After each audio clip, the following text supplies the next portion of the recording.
While you're with Fifth Harmony, are there moments where you don't listen to your gut when you should have? Oh, yeah. What were those moments? I mean, you tell me. No, I'm just kidding. I saw the question machinating. I saw it. Well, because, you know, Feel out with that story's crazy. Your the Fifth Harmony story. Oh, yeah, top to bottom. But guess who I am now? Lauren Haregi. Period. Amen. Amen. But, like, is everybody moved on to the point where nobody even wants to tell that story anymore? Because the story hasn't even been told fully, ever. I think that y'all got to wait a few more years for that one. You know the tell-alls come when we're in our 60s, honey. 60s? Come on. 50s, 60s. Wow. When we're all, you know, when people can't tour anymore and need money. Knees are pretty weak. You're like, I spit out the book. Man, I'm just kidding. But not. But no. I'm joking. Around. Kind of. No, but I love those women very much. Yes. And I'm so grateful to see everybody doing this. That's all that matters. We got to where we wanted to be. It was pretty cool to see Normani post about the poster the other day. She posted about it, about Prelude the other day. It was dope. Yeah, she saw one of the little posters. Is that a sisterhood that lasts forever, or is that a co-workership?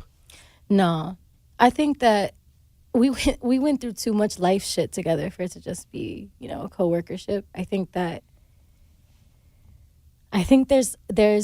like in a sisterhood, like there's this constant love no matter what, you know? Yeah. But I think we all took our time to heal, and I think that's the path that we're on right now.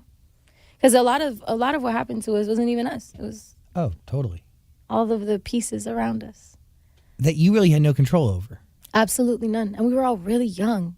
We were literally adolescents. Two 15-year-olds, two 16-year-olds, and a 19-year-old that might as well have been art. It's really interesting because you're on yourself. You all are on this journey of self and finding yourself through art. I think things that you weren't really allowed to do, like things that got paused once you ended up winning and the group was formed. Mm-hmm. And then at the same time, we got third place, but we won. Well, yeah. You totally, I mean, come on. We won. Yes. But the thing that I do, and maybe we'll probably edit this out, but like, maybe we'll edit this out or maybe not. Or maybe. We'll probably keep it. I do think about. I know y'all. You'll keep it. I think about the story of Fifth Harmony, and we had Mel C on our couch the other day of the Spice Girls, and they're rather iconic a little bit, and the tiny bit. The one thing that they had and that they made it very clear was they insulated themselves, like amongst the girls, and nobody was allowed in. So when you talk about these other pieces above you, like and around you, powers and energies larger than you and out of your control, it you know, the group was penetrated. There was no insulation fully amongst you guys. Well, we were strangers when we met. Yeah. How do you create insulation with a stranger? You realize that you're in this together. Is that what happens, Zach? Have you been through it? No, exactly. but I think I think it's hard. Of course, it's hard. It's not only hard; there's a lot of factors into it. You know what I'm saying? There's a lot of different realities at play. I think that's the biggest one. And when I say insulation, I think insulation existed amongst most of you. I think that, like I said, we were young, adolescents, thrown into spotlight. Because remember, X Factor is not even anything but a reality show that you're on TV in front of millions off the bat, you know? And I think we all just had our own way of processing that affected, obviously, one another. And that affected the group in general, and that affected us personally.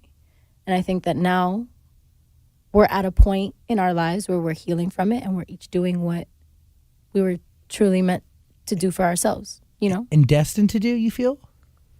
Yeah, because I do, because, again, if it hadn't happened exactly how it did, I would not be where I am. So I don't regret a second of anything that happened. You know what I'm saying? Even if it wasn't the best experience, sometimes it was the best experience. And that's life. It's a multitude of this constant crossing of positive and negative, you know? And for me, once I got to the point in my healing journey where I realized that I'm not a victim, that I am a product of my experiences and trauma, but that I'm responsible for healing that, and I'm responsible for how I show up for myself. And I can't blame people for who they are when they're hurt. I can't. Wow. Because I wouldn't expect them to blame me for who I am when I'm hurt. Because who I was when I was hurt, I wasn't myself. I wasn't always happy to be a positive to be around. I wasn't myself, you know? Because depression and anxiety and anger and pent-up tension and conversations that aren't had and build-ups and all of that kinds of shit. And no one to help orchestrate communication, no one to teach us that, no mental health resources anywhere along the way, you know? Expected to be an adult in adolescence with zero knowledge of this industry. So many adults taking advantage of that naivete. And that is, I think, it's abusive. I think that's the biggest thing. And I can't blame anybody for how they had to process going through that. Interesting. It's not my place. It's a beautiful God's revelation. But that's a beautiful revelation to have, and it allows you hopefully Healing, to live a honey. much brighter life Oh my God. with a lot less weight on your shoulders. Lots of less weight and a lot more compassion, peace. Because it's not about comparison. When do you realize that, though? When it hurts you enough that you're over it? Any bit of you misses being in a band? Honestly, no. But there's no like hard feelings for me about it because I am like, we were so young. Like I'm such a different person than that time. But there were some really fun times there too. Of course. For How can sure. there not be? And you know what? I do miss like being in a band in the sense that like when I am doing promo or whatever, like I want to have other people next to me to like banter off of, but I don't miss like splitting creative decisions 5 ways. Now when you say we, That all me and the girls. Fifth Harmony All was me- already. oh my That's gosh. diving right in. I mean, Especially being so young. I mean, obviously there's so much good, but also there's a lot of sacrifice, you know, that I don't think we were prepared for. And I think that we did a damn good job considering the unrealistic circumstances and expectations that were put on us. I think we really did the best that we could.